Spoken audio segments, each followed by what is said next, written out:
À la recherche d'un pays pour accueillir le Trophée des champions 2024, la Ligue de football professionnel française reçoit déjà de nombreuses sollicitations.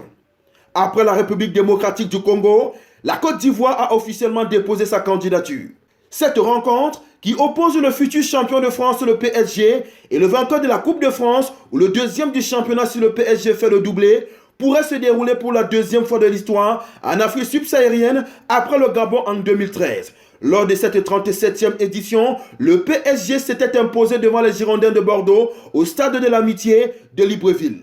Candidat malheureux pour l'organisation du Trophée des champions 2023 qui a opposé le PSG à Toulouse, la République démocratique du Congo se propose à nouveau et met la pression pour voir prospérer sa demande. En effet, le président de la République, Félix Tshisekedi, est en voyage officiel en France en début de semaine prochaine et pourrait en profiter pour s'enquérir de la candidature de son pays. La Ligue de football professionnel française a également reçu une marque d'intérêt du dernier organisateur de la Coupe d'Afrique des Nations, la Côte d'Ivoire.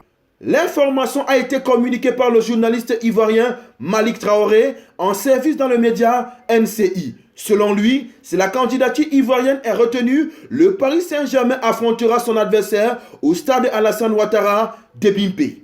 Ces candidatures africaines sont à prendre au sérieux parce que le continent a tant apporté au football français et les clubs de Ligue 1 ont énormément de fans dans ces pays. Choisir un pays africain est l'assurance d'avoir un stade plein à craquer et un engouement inédit, ce qui serait une bonne affaire pour une compétition qui a du mal à attirer les foules.